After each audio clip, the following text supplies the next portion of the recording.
This day in Philly sports history is proud to be a part of the Clashing Conferences Sports Fan Network, where passionate fans make powerful content. Check out theclashingconferences.com and join the squad today.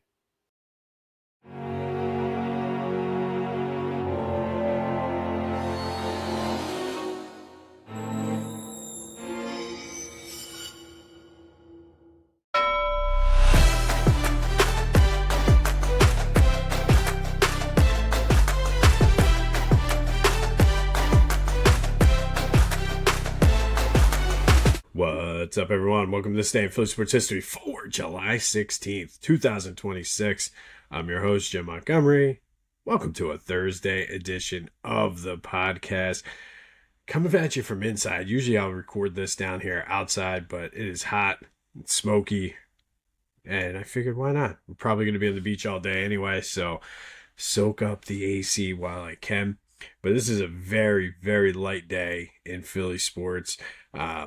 I guess the big story is Trevor Zegras did come to a 4-year, $9.1 million extension with the Flyers. I like it. They swung big for Carlson, didn't get it. I think Zegras was such a big part of the turnaround. He enjoyed playing here, so I like it. Likely Jamie Drysdale will be next. So it looks like they're going to go with what they have, run and get these young guys some play, and then I guess be in a position next year. But again, I like it. The fact that we're even talking Flyers in July is a good thing. So we'll go from there. But other than that, it's a vast void of sports today. Maybe this is the day we hear the LeBron James thing. I think you could go crazy. I've been doing it for about a week now, checking all the rumors and everything on Twitter, and depends on who you go. I think there was a video of Steve Kerr saying we got him. I don't know if it was serious or tongue-in-cheek, but then there were rumors floating around that LeBron did enroll his daughter at the Baldwin School, which would mean he's coming to Philly. Who knows? And I think the longer this goes, the more it plays into exactly what LeBron wants, what LeBron is. Everybody's talking about LeBron, and that's ultimately what LeBron wants. So we'll see. Today is Fanatics Fest up in New York, and obviously the Sixers are heavily, Michael Rubin is the owner of Fanatics, part owner of the Sixers, so we'll see if this is the day that LeBron announces. I know I saw rumors that Tyrese Maxey he canceled a call or postponed a call he was supposed to have on 97.5 The Fanatic. So maybe that is a key. But I think everybody's trying to connect dots, and ultimately LeBron knows where he's going. I think LeBron has known where he's going. He's just playing it up for the dramatics, which, again, from a basketball standpoint, he will fill a need for the Sixers, and I'm rooting for it. But from a circus standpoint, if he does come here, buckle up. I think one of the big things I would be looking forward to most is LeBron versus the Philly media and how long it takes before they go at it. But your guess is as good as mine. We'll see. This could drag out another couple weeks. Hopefully today. It does seem that a lot of people were kind of predicting that today or heading into this weekend will be what it is. But we'll see. So I don't know. And as I was doing some last minute prep for today's show, I did see it. I don't know if anybody else had seen this or whether it was just announced because the trailer came out. There is a movie called I Am Rocky about the making of the movie Rocky. I guess Stallone's story about how he got Rocky made. It looks interesting. It looks very much like a Rocky reboot. Maybe it'll be more like a behind the scenes thing. Obviously, I'll watch it. But I don't know. I almost feel like at this point we're kind of getting to the point where, okay, enough is enough. But the dude that plays Stallone is sounds ridiculously like him. So, of course, I'll check it out though. But if you've seen anything about this, let me know. 267-495-8531. I'll be sitting on the beach. Plenty of time to text back today. But yeah, it's still everything has been positive with the All-Star game, and again, love it. Brandon Marsh said he almost was in tears listening to Ray Charles when they did the Sandlot bit, which I think that was the highlight of the All-Star festivities for me. That and DJ Jazzy Jeff's music choice in the background. But all right, yesterday's trivia question: which other teams have 10,000 losses in franchise history? That would be the Atlanta Braves, the Pittsburgh Pirates, Cincinnati Reds, Chicago Cubs, the Cardinals, the Orioles, the Dodgers, the Giants, Twins, and the A's. They've all since joined the Phillies with 10,000 losses. All right, some quick housekeeping. Be sure to follow me on all social media and YouTube at Philly Jimbo. Hit the subscribe button. I can't stress that enough. It does so much for the algorithm. The more it gets into play, interact with any of my social media clips and things like that. Like TikTok is always very active. People always have things to say, and I love it. I try to answer all the comments back. So if you're on one of them, drop a line, say hello, all that good stuff. But more importantly, subscribe to the YouTube channel, even if you're listening on Spotify or Apple. And truthfully, subscribe on Spotify or Apple, leave a comment, a review, whatever you got to do. All of that stuff helps out. Don't forget to check out the new Philly Hall. Steve and I talk about his World Cup in Philly experience. And then I'm working on getting and figuring out what I'm going to do with it. Issues with sharing it right now, but there is video of my talk, part of the panel down at the Pen and Pencil on Sunday night. So once I have that up, I'll keep you posted. But again, the best way to stay in the loop, subscribe to my YouTube channel. Everything kind of goes through there, and follow me on social media. And today is Thursday. Time for a little Throwback Thursday, brought to you by Lotwin. Get your 3D custom hype chains from Lotwin. Fall ball is starting, soccer seasons are starting up, fantasy football. I'm already starting to get messages from commissioners. As a commissioner of a league, I gotta start getting draft days. These things make great fantasy football, loser or winner or both prizes. So go to lotwin.com. They'll customize everything to your exact specifications. Use the promo code TCC. POD to take 10% off, but get hype with Lotwin and get your 3D custom hype chains. They are the sponsor today of Throwback Thursday and Live Aid. I saw a lot of things online. It's not an anniversary year, but July 13th, 1985, the dual concert between London and Philly took place at JFK Stadium. So figured we'd take a look at JFK Stadium, which is getting inducted into the Philadelphia Sports Hall of Fame this fall as a special venue. But originally, Sesquicentennial Stadium was the original name, built in 1926 to celebrate the 150th anniversary of our country. And over the course of its life, it became one of the most iconic sports and entertainment venues in the country. Originally was renamed Philadelphia Municipal Stadium after the assassination of JFK. Became JFK Stadium.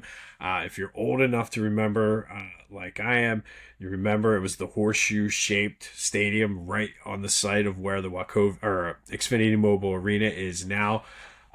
But some of the country's most iconic events took place there. I mentioned Live Aid in 1985. Just an incredible lineup of musicians. Jack Tunney and Gene Tunney, Jack Dempsey. Jack Tunney was the old WWE president. Gene Tunney and Jack Dempsey fought there. Rocky Marciano beat Jersey Joe Walcott there. It was the home of the Eagles for a couple years. 41 separate Army-Navy games took place there. The Beatles, the Rolling Stones, Led Zeppelin, U2. I mentioned Live Aid. It hosted the Liberty Bowl for 4 years. There's even a NASCAR race there. So kind of, you talk about a multi-purpose stadium. JFK Stadium was that. Even the Broad Street Run. If you ever run the Broad Street Run, you know now or for years, it ended in the Navy Yard. Now you kind of do the last time I did it, we did a loop around Citizens Bank Park and went into the NovaCare or whatever, Jefferson Care or whatever it's called now, the Eagles practice facility. But for years, the first years of the race, you come in and you would do a lap around the track at JFK to do the finish. Never had the opportunity to actually go into JFK. By the time I was old enough and started going into games, there wasn't much going on in there except for concerts. But certainly remember driving into the stadium or the sports complex, seeing JFK Stadium, and always asking my dad, and he would explain pretty much the same story every time. I asked the same question every time. But JFK Stadium, getting inducted this year into the Philadelphia Sports Hall of Fame, one of the most iconic stadiums in the country. Again, just for the Army-Navy games alone, just for Live Aid alone, but then you throw that other stuff in there, and it definitely was a staple in Philadelphia. So that is Throwback Thursday, brought to you by Lotwin. Go to Lotwin.com for your 3D custom hype chains and use the promo code TCCPOD to take 10% off of your order. Want to show off your Philly pride without saying a word? Philly Goat has you covered. From tees, hoodies, shoes, and hats, their gear screams Philly louder than an Eagles fan at the vet. Whether you're tailgating in South Philly or trying to flex down the Jersey Shore, do it in style. Hit up phillygoat.com, use the promo code Jim Montgomery, and get 10% off your order. Philly Goat, because being Philly ain't a choice, it's a way of life. Go Birds! July 16th. First, we're going to go back to 2003. And on this day in 2003, the Sixers signed Kenny Thomas to a 7-year, $50 million contract. Doesn't sound like a lot now, but this was insane at the time. They had traded for him that previous December. And essentially, it ended the competitive era of the Allen Iverson time in Philly. Basically strapped their cap space for years. And he was a decent player, averaged a double-double the one full season he had in Philly, but it just too much money for a guy when they needed to break away from having the role players that they would put next to Allen Iverson versus needing a Robin to his Batman. He averaged, like I said, averaged 13 and 10, but just never lived up to that contract, and it strapped their cap for years and kind of led into sort of that NBA purgatory they were in the process. He was a restricted free agent, so they essentially outbid themselves. They overpaid him, thinking other teams were going to want to get him, and the market just wasn't there for Kenny Thomas.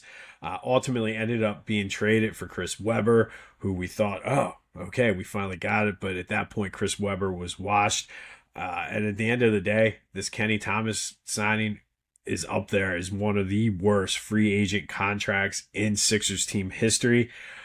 He was essentially Tobias Harris before Tobias Harris was Tobias Harris. And if you think about that, think about what Tobias Harris was paid and still continues to be paid versus what he produces consistently.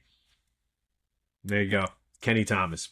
At least Tobias scored a little bit sometimes. Anyway, that happened on this day in 2003.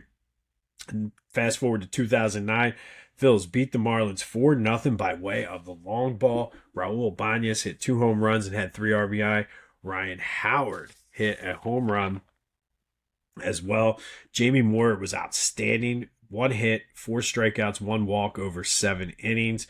For Ryan Howard, though, it was career home run number 200. He did it in his 658th game, which made him the fastest player to ever reach the 200 home run mark, beating Ralph Kiner's previous record of 706 games. And I think it just goes to show how, one, the peak of Ryan Howard's career, just how ridiculous he was, and also how the injuries just kind of slowed him down after the Achilles. And I always say one of the biggest what ifs in Philly sports is, what if they'd have let Howard kind of come up and play with Jimmy and Chase instead of bringing in Jim Thome? Obviously, they needed Tomei to help sell seats to Citizens Bank Park, but man, Ryan Howard, though, becomes the fastest major league player in history to 200 home runs. And that leads us nicely into today's trivia question. Ryan Howard also was the fastest to reach 300 home runs in Major League Baseball history as well. That has since been broken. Who broke Ryan Howard's record as the fastest player to reach 300 home runs? Hit me up on the Back to the Future voice and text line, 267-495-8531. That's the Back to the Future voice and text line. Or hit me up on any of my social media. The Discord channel, the link is in the description. Come over. Like I said, I'll be sitting on the beach, so let's have some good Philly sports talk today. And then finally, in 2024, the Major League Baseball All-Star Game took place at Globe Life Field in Arlington, Texas, the home of the Rangers. Phillies set a franchise record with 8 All-Stars: Alec Bohm, Bryce Harper, Jeff Hoffman, Christopher Sanchez, Matt Strom, Ranger Suarez, Trey Turner, and Zach Wheeler. The 5 pitchers selected set a Major League Baseball record. Bohm, Harper, Turner all started. Each of them recorded a hit, but it was the American League winning it 5-3. Zach Wheeler didn't pitch in this game, but the other pitchers pitched a combined 2 innings, striking out 3, not giving up a run or a hit. But if you remember, that was the ridiculous pace that the Phillies were on, and then just completely collapsed versus the Mets at the end of the season. So, Mike, if you're watching this, there's your Mets shout out for today. Finally, something positive for the Mets. But that happened on this day in 2024. And then finally, today's greatest Philly high school hoops figure tournament rolls on, brought to you by Beach Caddy. If you're in Wildwood, Sea Isle, Avalon, Stone Harbor, or Ocean City, let them take the stress out of your vacation. They'll move you in, move you out at the end of the week. You don't have to worry about that, get all sweaty, moving stuff up. And then, of course, the best beach carts at the Jersey Shore on a day like today. Perfect, so you don't have to worry about dragging the stuff through the sand. The sand yesterday down here was hot. I can only imagine what it was like in Jersey. So the quicker you can get to your spot and set up, the better. So go to beachcaddy.app, use the promo code Jim Montgomery to take 10% off your beach cart rentals as well as your move-in, move-out service. All right, so yesterday was a doozy, man. Kyle Lowry jumped out to an early lead, and then Jameer Nelson battled back late, but it is Kyle Lowry moving on to the Elite Eight with 57% of the votes in the North Regional. Or I'm sorry, the Overbrook Regional. Today we have a matchup in the North Regional. We got the 1 versus the 4, Dawn Staley versus Guy Rogers. Let's start with Dawn. She went to Dobbins, started as a sophomore. They went 60 games without a defeat during her time there. She was a 3-time Public League champ, USA Today Player of the Year, Parade All-American, All-Public League. She was the Mark Wood Award winner. Her number 5 is retired at Dobbins. From there, she went to the University of Virginia, where she was ACC Rookie of the Year, 3-time All-ACC selection, 3-time All-American, 2-time Player of the Year, went to 3 Final Fours with 1 national championship, where she was the most outstanding player in the tournament. She played a little bit overseas and then went to the ABL, where she was a 2-time ABL All-Star. And then the WNBA started, and she just dominated the league. 6-time All-Star. She's on the 10th and 15th anniversary teams. She's also won 3 gold medals as a player. Then got into coaching, coached at Temple, Go Owls, helped turn that program around. And then at South Carolina, she's a 3-time national champion winner. She's in the Naismith, the Women's Basketball, and the FIBA Sports Hall of Fame, as well as the Philly Sports Hall of Fame as well.